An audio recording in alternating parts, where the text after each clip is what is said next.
ఉన్న బంగారాన్ని విడిపించి ఆ రోజు ఆన్లైన్ రేటుకే మేము కొంటాం. Sharma gold company. నమస్కారం, సుమన్ టీవీకి స్వాగతం.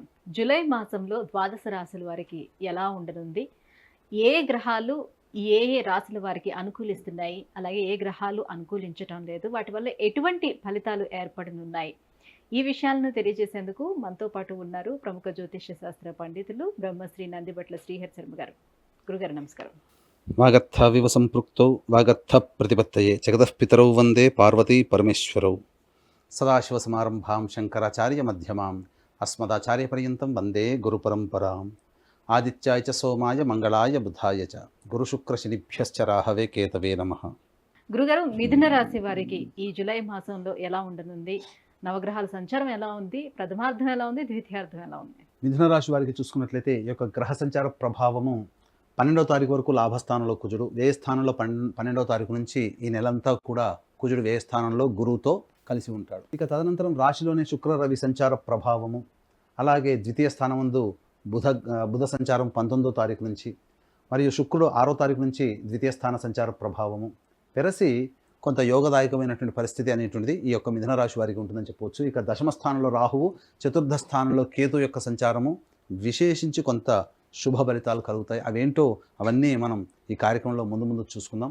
ఇక నవమ స్థానంలో శని సంచారం, ప్రత్యేకించి ఈ యొక్క జూలై మాసం నుంచి ఈ యొక్క శని భగవానుడు వక్రీకరించినటువంటి కారణం, ఈ కారణం చేత ఏ రంగాలలో ఎక్కువ పనులు చేయాల్సి వస్తుంది, ఎక్కువ పట్టుదలతో ముందుకు వెళ్లాల్సి వస్తుందో తెలుసుకుందాం. ఇక ముఖ్యంగా గమనించుకున్నట్లయితే శుభయోగములు, ఆనందంగా ఉండేటువంటి రోజులు ఈ యొక్క మిథున రాశి వారికి జూలై మాసంలో ఏ రోజుల్లో ఉంటాయో మనం తెలుసుకుందాం. ముఖ్యంగా 5, 6 తారీఖుల్లో మానసికమైనటువంటి ఉత్సాహం అధికంగా ఉంటుంది. అనుకున్నటువంటి పనులన్నీ కూడాను ఏవైతే ఉంటాయో అవి కార్యరూపం దాల్చడానికి మీరు అడుగులు ముందుకు వేస్తారని చెప్పవచ్చు. ఇక ప్రధానంగా విశేషించి ధనపరమైనటువంటి సమస్యలతో ఇబ్బంది పడేటువంటి వారికి ధన ప్రాప్తి, లేదా వ్యాపారం కుంటుబడి ఉంది, డబ్బు రావట్లేదు, ఏ ప్రయత్నం చేసినా ధనలాభం కలిసి రావట్లేదు అనేటువంటి ఆలోచన చేసే వాళ్ళకి ఈ యొక్క జూలై మాసంలో 10, 11, 17, 18, 19, 20, 21 విశేషించి ధనప్రాప్తి కలిగేటువంటి అవకాశాలు ఎక్కువగా ఉన్నాయని చెప్పవచ్చు. ముఖ్యంగా ఉద్యోగ సంబంధంలో ఉన్నటువంటి వారికి, ఉద్యోగ బదిలీలకు సంబంధించినటువంటి ప్రయత్నాలు ఉన్నటువంటి వారికి ఈ యొక్క మాసాంతంలో 26, 27 తారీఖుల్లో శుభ వార్తలు వింటారని చెప్పవచ్చు. నూతన ఉద్యోగ ప్రాప్తికి సంబంధించినటువంటి ప్రయత్నాలలో అనుకూలమైనటువంటి యోగము మీకు 26, 27 తారీఖుల్లో ఒక శుభవార్త జరుగుతుందని చెప్పవచ్చు. ఏ పని చేసినప్పటికీ ఆ పనుల్లో అనుకూలత పెరగాలి, ఆనందంగా అన్ని రకాలుగా సంతోషంగా ఉండాలనుకున్నప్పుడు 28, 29 తారీఖుల్లో మీకు ఆనందదాయకంగా ఉంటుందని చెప్పవచ్చు. ముఖ్యంగా ఏది ఏమైనప్పటికీ కూడాను ఆకస్మికమైనటువంటి ధనప్రాప్తి, రాని బాకీల యొక్క వసూలు కావచ్చు, లేకపోతే మీరు చేస్తున్నటువంటి వ్యాపారంలో ఏ వ్యాపారం అయినప్పటికీ కూడా వ్యాపార రంగంలో అభివృద్ధి 10, 11, 17, 18, 19, 20, 21 తేదీల్లో మీరు ఖచ్చితంగా ధనప్రాప్తిని పొందుతారని చెప్పవచ్చు. ఇక ప్రతికూలమైనటువంటి రోజులు కనుక చూసుకున్నట్లయితే ఈ మిథున రాశి వారికి ప్రతికూలతలే అధికంగా ఉన్నాయి. కాబట్టి ఆత్మవిశ్వాసము, మొక్కవోని ధైర్యంతో, పట్టుదలతో ఎక్కువగా పనులు చేయాల్సినటువంటి పరిస్థితి. దైవానుగ్రహాన్ని తోడే గనక ఈ మిథున రాశి వారి ఈ నెల మాసమంతా కూడా మీరు కట్టుబడి ఉన్నట్లయితే అన్ని రకాలుగా ఆనందయోగంగా ఉంటారని చెప్పడంలో ఏమాత్రం సందేహం లేదు. ఇక మనం వివరాల్లోకి వెళ్ళినట్లయితే ఏ రోజులు మీకు అనుకూలంగా ఉండవు అనేటువంటి విషయాన్ని చూసుకున్నట్లయితే 7, 8, 9 తారీఖుల్లో ధన వ్యయం అధికంగా ఉంటుంది, ముఖ్యంగా గమనించుకోవాలి. ఇక 12, 13, 14 తారీఖుల్లో వృధా ప్రయాణములు, ఆకస్మికమైనటువంటి వాహన ప్రమాదములు చోటు చేసుకునేటువంటి అవకాశాలు ఉంటాయని చెప్పవచ్చు. ఇక ముఖ్యంగా 22, 23 మరియు 3వ తారీఖు, 4వ తారీఖు, 30, 31 తారీఖుల్లో మానసికమైనటువంటి ప్రశాంతత లోపిస్తుంది, అధిక ధన వ్యయం అయ్యేటువంటి అవకాశం ఉంది. కాబట్టి ముఖ్యంగా 22, 23, 3వ తారీఖు, 4వ తారీఖు, 30, 31 తారీఖుల్లో ప్రధానమైనటువంటి నిర్ణయాలు, వ్యాపార అభివృద్ధి కావచ్చు, లేకపోతే ఇతరులకి డబ్బులు ఇచ్చే విషయంలో కావచ్చు, లేకపోతే ఏదైనా డబ్బుతో ముడిపడి ఉన్నటువంటి ఏ పని అయినప్పటికీ కూడాను వాయిదా వేసుకోవడమే మేలని మిథున రాశిలో జన్మించినటువంటి వారు ఈ యొక్క విషయం పట్ల అర్థం చేసుకోవాలి. ఇక ముఖ్యంగా గమనించుకున్నట్లయితే ప్రధానంగా 24, 25 తారీఖుల్లో, 15, 16 తారీఖుల్లో ఇక్కడ ప్రధానంగా సంతాన విరోధములు వచ్చే అవకాశాలు ఉంటాయి. సంతానం కోసం ఎదురు చూసేటువంటి వాళ్ళు, సంతాన ప్రయత్నాలు చేసేటువంటి వాళ్ళు 15, 16, 24, 25 తారీఖులు ఈ 4 రోజులు వాయిదా వేసుకోవడమే మంచిది. ఎందుకంటే మీకు వ్యతిరేకమైనటువంటి సంతానం భవిష్యత్తులో కలిగేటువంటి అవకాశం ఉంటుంది. కాబట్టి ఏది ఏమైనప్పటికీ కూడా ఈ చెప్పినటువంటి తేదీల్లో సంతాన ప్రయత్నములు మానుకోవడం మంచిదని గమనించుకోవాలి. ఇక కళాశాల రంగంలో విద్యారంగంలో ఉన్నటువంటి వారికి ఖర్చులు అధికంగా ఉంటాయని చెప్పవచ్చు.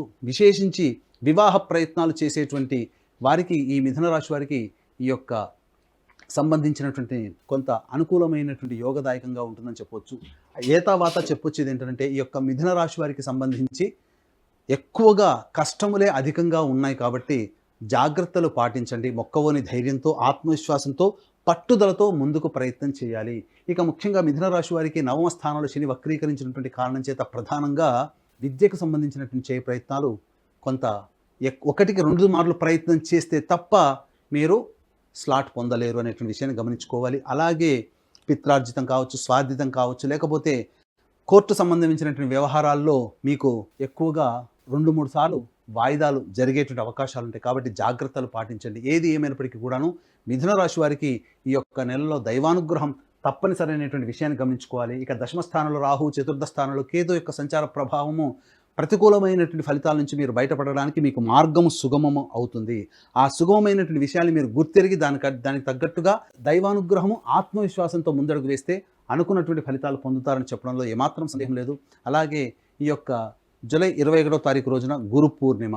కాబట్టి దక్షిణ కైలాసంగా పిలువబడేటువంటి శ్రీకాళహస్తిలో రాహుకేతుల యొక్క పూజ మరియు విద్యార్థుల కోసం ప్రత్యేకించి సరస్వతి దక్షిణామూర్తి హోమాలతో పాటు వృషభ, మిథున, కర్కాటక, సింహతుల, వృశ్చిక, మకర, కుంభమీన రాశుల్లో జన్మించినటువంటి వారికి శనిదోష పరిహారార్థమే శనీశ్వర హోమం, అఘోర పాశుపతి మంత్ర హోమంతో పాటు విద్య, ఉద్యోగం, అనారోగ్య సమస్యల నివారణకి 18 రకాల హోమాది కార్యక్రమాలు కేవలం 1500 రూపాయల రుసుముకి మీ గోతనామాలతో చేయించడం జరుగుతుంది. అలాగే సంవత్సరం అంతా ఈ యొక్క కార్యక్రమం నమోదు చేసుకోదలిస్తే కార్యక్రమం తదనంతరం కాంటాక్ట్ చేసి పూర్తి వివరాలు తెలుసుకోవచ్చు. అతి కొద్ది మంది మాత్రమే ఈ యొక్క కార్యక్రమం అనేటువంటిది గురు పౌర్ణమి సందర్భంగా జూలై 21వ తారీఖు రోజున జరుగుతుంది. కాబట్టి అవకాశం ఉన్న వాళ్ళు కార్యక్రమం తదనంతరం కాంటాక్ట్ చేసి పూర్తి వివరాలు తెలుసుకోవచ్చు. గురుగారు, మరి ఈ ప్రతికూలతల నుంచి బయటపడాలంటే ఎటువంటి పరిహారాన్ని పాటించుకోవాలి? ప్రతికూలతలు అనేటువంటి మిథున రాశి వారికి ఈ సంవత్సరం అనగా ఉన్న 31 రోజుల్లో 17 రోజులు ప్రతికూలంగా ఉంటున్నాయి. కాబట్టి జాగ్రత్తగా, ప్రతికూలం అనగానే భయపడాల్సినటువంటి పనేమీ లేదండి. జాగ్రత్తగా దైవానుగ్రహాన్ని మరియు ఆత్మవిశ్వాసాన్ని పెట్టుకొని ముందడుగు వేయడమే మనం. ఎందుకంటే ఏది మన కోసం ఆగదు, ఏది మన కోసం దాగదు. 2 గుర్తుపెట్టుకోండి. అన్నీ జరిగిపోతాయి. కానీ మనకు ఈ మానవ మాత్రులం మనస్సు చంచలమైనటువంటిది. చిన్న నొప్పి వచ్చినా భరించలేము. కాబట్టి ఏది అనిపించినా భయపడతాం. కానీ భయపడాల్సింది లేదండి. దైవానుగ్రహంతో ముందడుగు వేయాలి. ముఖ్యంగా ప్రతిరోజు దత్తాత్రేయ స్తవము, అలాగే కాలభైరవాష్టకము రోజుకి 3 సార్లు పారాయణం చేయడం. ఆదివారం నాడు విశేషంగా రాహుకాలం అనగా 4:30 to 6 మధ్యలో దుర్గా అమ్మవారికి విశేషంగా అర్చనాభిషేకాదులు జరిపించి దేవాలయం దగ్గర మీరు దీపారాధన చేయండి. తప్పకుండా ఈ యొక్క జూలై మాసంలో వచ్చేటువంటి సమస్యలన్నీ తొలగిపోతాయని చెప్పడంలో ఏమాత్రం సందేహం లేదు. గురుగారు, మిథున రాశి వారికి జూలై మాసం అంతా ఎలా ఉండబోతుంది? వాళ్ళు ఎటువంటి దైవారాధన చేసుకోవాలి, ఎలాంటి పరిహారాలను పాటించాలి? విషయాన్ని తెలియజేసినందుకు ధన్యవాదాలండి. సర్వం శ్రీ ఉమామహేశ్వర పరబ్రహ్మార్పణమస్తు. సుమన్ టీవీలో మీ పర్సనల్ అండ్ బిజినెస్ ప్రమోషన్స్ కోసం కింది నెంబర్కి కాంటాక్ట్ చేయండి.